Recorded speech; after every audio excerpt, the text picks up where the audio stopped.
여러분, 만약 삼국시대에 스마트폰이 있었다면 어땠을까요? 유비, 관우, 장비가 단톡방에서 대화를 나누고 조조가 SNS로 인재를 스카우트하고 제갈량은 빅데이터로 적격대전의 동남풍을 예측하는 상상, 정말 흥미롭지 않나요? 오늘은 이 기발한 상상을 현실로 가져와 보겠습니다. 바로 삼국지 영웅들이 스마트폰 제작에 뛰어들었다는 가상의 시나리오입니다. 과연 이들의 스마트폰은 어떤 모습일지, 그리고 이 스마트폰이 향후 전쟁의 판도를 어떻게 뒤흔들게 될지 지금부터 함께 빠져보시죠. 먼저 위나라의 조조가 만든 스마트폰, 이름하여 패왕폰입니다. 조조는 천하를 얻으려면 먼저 인재를 얻어야 한다는 신념을 가진 인물이죠. 그의 패왕폰은 철저히 인재 등용과 정보 수집에 특화되어 있습니다.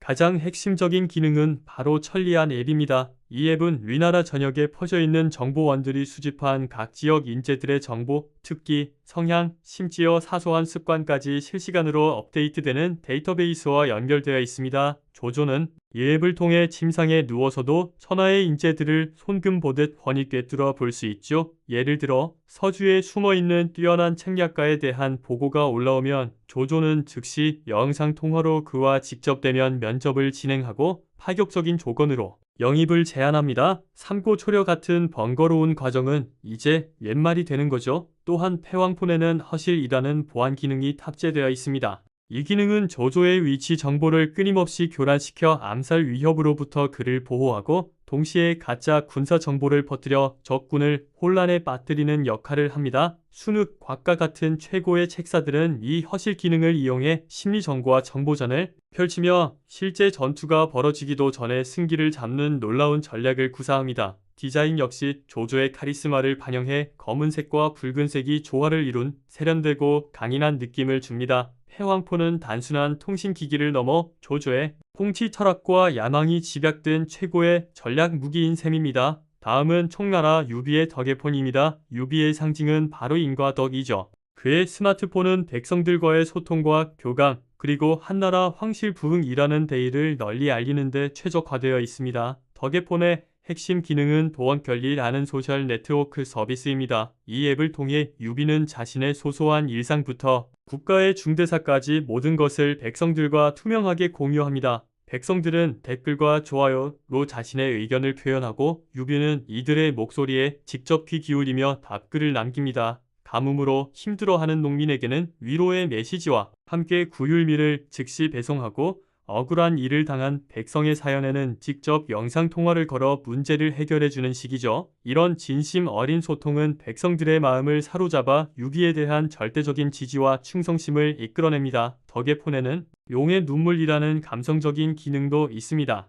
유비가 슬퍼하거나 감동적인 순간에 이 기능을 켜면 그의 진심 어린 표정과 목소리가 담긴 짧은 영상이 총나라 모든 백성의 스마트폰을 푸시 알림으로 전송됩니다. 이는 백성들의 감성을 자극하고 우리 주군을 위해 목숨까지 바치겠다는 강력한 결속력을 만들어내는 효과를 가져옵니다. 제갈량은 이 기능을 이용해 민심을 하나로 모으고 국벌과 같은 국가적 대업에 대한 전폭적인 지지를 이끌어내는 데 활용합니다. 디자인은 따뜻한 옥색의 복숭아꽃 문양이 새겨져 있어 유비의 온화하고 덕망 높은 이미지를 그대로 보여줍니다. 덕에폰은 유비의 가장 강력한 무기인 사람의 마음을 얻는 힘을 극대화시켜주는 도구인 것이죠. 마지막으로 오나라 손권의 강동폰입니다. 강동의 호랑이라 불리는 손권은 신뢰와 안정을 중시하는 현실적인 군주입니다. 그의 강동포는 강력한 수군을 기반으로 한 해상 무역과 국방력 강화에 모든 기술력이 집중되어 있습니다. 가장 독보적인 기능은 벽안이라는 위성 항법 시스템입니다. 잔강의 복잡한 물길과 기상 변화 데이터를 실시간으로 분석해 가장 안전하고 빠른 백기를 안내해주죠. 이를 통해 오나라의 무역선들은 이전보다 훨씬 더 빠르고 안전하게 서역과 교역하며 막대한 불을 쌓게 됩니다. 또한 적의 수군 동태를 미리 감지하고 수중 음파 탐지 기능으로 숨어있는 적의 함선까지 찾아내는 등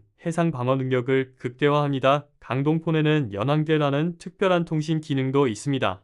이 기능은 오나라 함선들끼리만 연결되는 독립적인 통신망을 구축하여 적의 도청이나 통신 교란을 원천적으로 차단합니다. 주유는 이 기능을 이용해 적벽대전에서 조조의 대군을 속이고 화공을 성공시키는 데 결정적인 역할을 합니다. 마치 쇠사슬로 배를 묶듯 끈끈하고 비밀스러운 통신망으로 오나라 수군을 하나로 묶어 일사불란한 작전 수행을 가능하게 만든 것입니다. 디자인은 강과 바다를 상징하는 푸른색에 젊고 진취적인 손권의 이미지를 담아 날렵하고 현대적인 감각을 더했습니다. 강동포는 오나라를 부유하고 강력한 해상 강국으로 만드는 핵심 동력이 됩니다. 자, 이제 이 스마트폰들이 삼국지의 판도를 어떻게 바꿀지 살펴보겠습니다. 먼저 위, 촉, 오 삼국의 정보전은 극도로 치열해집니다. 조조의 천리안 앱은 적국의 인재를 빼내거나 내부 분열을 조장하는 데 사용되고, 제갈량은 빅데이터 분석을 통해 조조의 허실 기능을 영이용하여 가짜 정보에 속은 위나라 군대를 매복으로 격파합니다. 손권의 벽안 시스템은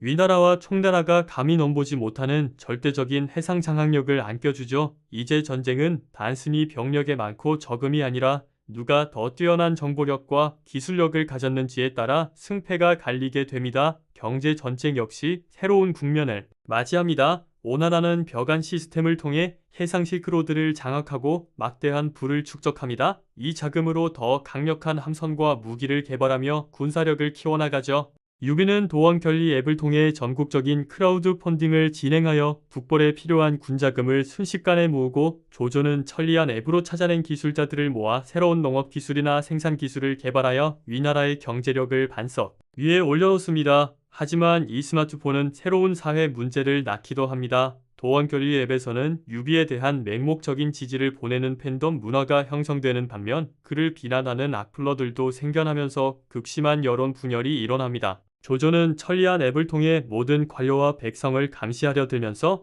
빅브라더 논란과 사생활 침해 문제에 휩싸이게 되죠. 오나라에서는 강동폰을 가진 사람과 가지지 못한 사람 간의 정보 격차가 극심해지면서 새로운 형태의 사회, 계급이 만들어지기도 합니다. 이처럼 스마트폰의 등장은 삼국지의 역사를 예측할 수 없는 방향으로 이끌어갑니다. 어쩌면 제갈량은 더 이상 칠종칠금 같은 번거로운 과정을 거치지 않고 맹획과 영상통화 한 번으로 남만을 평정했을지도 모릅니다. 관우는 고립된 성에서 형님 유비에게 헬프 메시지를 보내 구원군을 요청하고 위기에서 벗어났을 수도 있죠. 여러분이 생각하는 삼국지 스마트폰 전쟁의 승자는 과연 누구일까요? 패왕폰의 조조, 덕혜폰의 유비, 아니면 강동폰의 손권일까요? 혹은 이들 중 한 명이 기술을 독점하여 삼국을 통일하게 될까요? 여러분의 기발하고 재미있는 상상을 댓글로 남겨주세요. 오늘의 이야기가 흥미로우셨다면 구독과 좋아요, 알림 설정까지 부탁드립니다. 감사합니다.